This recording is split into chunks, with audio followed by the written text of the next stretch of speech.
सुंदरगढ़ नाम का एक समृद्ध राज्य था, जहां महाराज प्रताप सिंह का न्यायप्रिय शासन था। प्रजा उन्हें देवता मानती थी, लेकिन उनका बेटा राजकुमार विक्रम बिल्कुल अलग था, घमंडी, जिद्दी और निर्दयी। राजकुमार विक्रम अपने घोड़े पर आगे बढ़ रहे हैं, पीछे सैनिक साथ चल रहे हैं। रास्ते में गरीब की छोटी सी झोपड़ी नजर आती है। वाह, आज घुड़सवारी का अलग ही मजा है। अरे ये क्या, भद्दी सी झोपड़ी मेरे रास्ते में? इसे तो यहाँ नहीं होना चाहिए। महाराज, ये गरीब रघु की झोपड़ी है। गरीब हो या अमीर, मेरे रास्ते में कुछ नहीं आ सकता। तोड़ दो इसे। मेरे घोड़ों की ताकत आजमाने का इससे अच्छा मौका नहीं मिलेगा। विक्रम अपना घोड़ा झोपड़ी की ओर दौड़ा देता है। झोपड़ी गिर जाती है। बहुत बढ़िया, चलो आगे बढ़ते हैं। रघु रोते हुए राजा के दरबार में आता है। महाराज, अनर्थ हो गया, मैं बर्बाद हो गया। राजकुमार ने खेल खेल में मेरी झोपड़ी तोड़ दी। अब मैं अपने बीरी बच्चों को लेकर इस कड़ाके की सर्दी में कहां जाऊं? क्या? सेनापति विक्रम को अभी दरबार में पेश किया जाए। विक्रम वहां पहुंचता है। उसके चेहरे पर जरा सा भी पछतावा नहीं दिखता। विक्रम, क्या तुमने इस गरीब का घर तोड़ा? हाँ पिताजी, वो मेरे रास्ते में आ रही थी, और वैसे भी वो बहुत पुरानी थी। मैंने तो बस अपने घोड़ों की ट्रेनिंग की। एक राजा का धर्म प्रजा की रक्षा करना है, उन्हें बेघर करना नहीं। तुम्हें अपनी गलती का एहसास नहीं है। आप छोटी सी बात को बड़ा बना रहे हैं।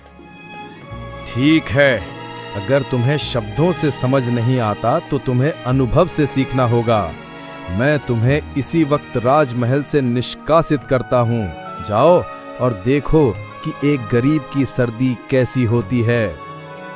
आप मजाक कर रहे हैं ना? मैं राजकुमार हूँ। ये मेरा आदेश है। सैनिकों, इसे बाहर निकालो। विक्रम महल से निकल जाता है और उधर राजा रघु उसकी टूटी हुई झोपड़ी को तुरंत ठीक करवाने का आदेश दे देता है। कुछ ही घंटों में मजदूर पहुंच जाते हैं। रघु की पुरानी झोपड़ी नई खपरेल, मजबूत दीवारों और साफ आंगन के साथ फिर से खड़ी कर दी जाती है। रात गहरी थी और बर्फीली हवा हड्डियां जमा रही थी। ठंड से कांपता विक्रम महल के भारी गेट तक पहुंचा और जोर से खटखटाया, पर अंदर से कोई जवाब नहीं आया। इतनी ठंड! मुझे लगा था पिताजी शाम तक बुला लेंगे। अब मैं कहाँ जाऊं?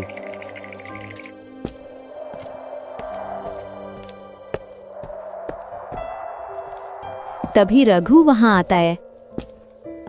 अरे राजकुमार, आप यहाँ इस ठंड में? ये सब तुम्हारी वजह से हुआ है। तुम्हारी शिकायत ने मुझे सड़क पर ला दिया।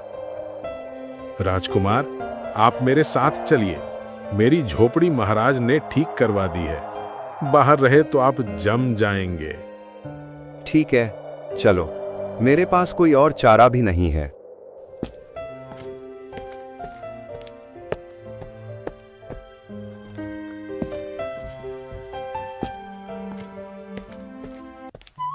ठंड से जूझता हुआ विक्रम आखिरकार एक छोटी सी झोपड़ी तक पहुंचा। अंदर मिट्टी के चूल्हे की हल्की गर्माहट थी। वहीं रघु की पत्नी सुधा बैठी थी और पास में उसका छोटा बेटा मुन्ना खेलते खेलते सो गया था। विक्रम ने राहत की सांस ली, मानो ठिठुरती रात में उसे एक सुरक्षित ठिकाना मिल गया हो। छी, इतनी छोटी जगह, यहाँ सोते कैसे हो? बिस्तर कहाँ है? सुधा ने ठंड से कांपते हुए भी आदर से अपनी चादर आगे बढ़ाई। राजकुमार, हम गरीब लोग तो अक्सर बिना चादर की ही जमीन पर सो जाते हैं। ये लीजिए, आप ओढ़ लीजिए। विक्रम लेट तो गया, पर ठंड उसकी हड्डियों तक उतर रही थी। बेचैनी में उसने पहले मुन्ना की चादर खींच ली, फिर सुधा की भी। लाओ, ये भी मुझे दो। मुझे बहुत ठंड लग रही है। तुम लोग तो इसके आदी हो गए। कुछ ही देर में विक्रम सारी चादरों में लिपटकर गहरी नींद में सो गया, जबकि रघु का पूरा परिवार चूल्हे की बुझी गर्मी के सहारे कांपता हुआ रात भर करवटें बदलता रहा। अगली सुबह सुधा ने देखा कि मुन्ना तेज बुखार से तप रहा था। उसका छोटा शरीर गर्म था, सांस भारी। रात की ठंड ने उसे बुरी तरह पकड़ लिया था। मुन्ना को बहुत तेज बुखार है। रघु, कुछ करो, वैद्य को बुलाओ। मेरे पास फूटी कौड़ी नहीं है सुधा, मैं क्या करूं? इतना शोर क्यों है? राजकुमार, रात भर ठंड में रहने के कारण मेरा बेटा बीमार पड़ गया है। आपने हमारी चादरें ले ली थी। विक्रम को झटका लगता है। वो कांपते हुए बच्चे को देखता है। उसे पहली बार अफसोस होता है। हे भगवान, ये मेरी वजह से हुआ। मैंने अपनी सुख सुविधा के लिए एक बच्चे की जान खतरे में डाल दी। विक्रम अपने गले से सोने की चेन उतारता है। रघु, ये लो, ये सोने की चेन बेच दो और तुरंत वैद्य को बुलाओ और कुछ गर्म कंबल भी ले आना। राजकुमार, आप सच में, आपका धन्यवाद। कुछ दिन बाद रात में भयानक तूफान आता है। झोपड़ी फिर से टूट जाती है। माँ, मुझे डर लग रहा है। ये हवा तो हड्डियों को चीर रही है। तुम लोग हर साल ये कैसे सहते हो? यही गरीब की जिंदगी है राजकुमार।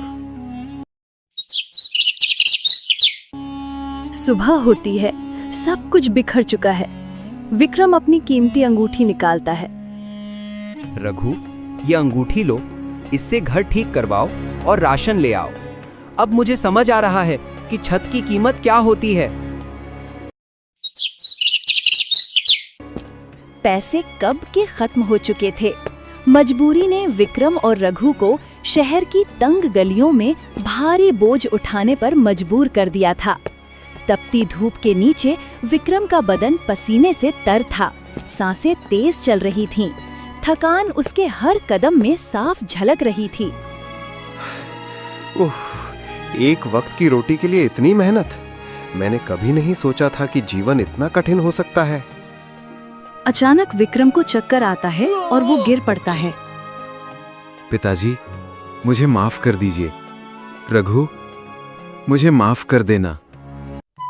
विक्रम ने धीरे धीरे आंखें खोली।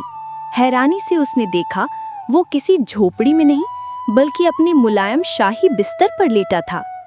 उसके पास महाराज प्रताप गंभीर चेहरे के साथ बैठे उसे देख रहे थे।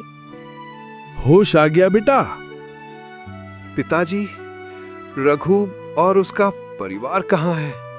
मुझे उनके पास जाना है, उनकी मदद करनी है।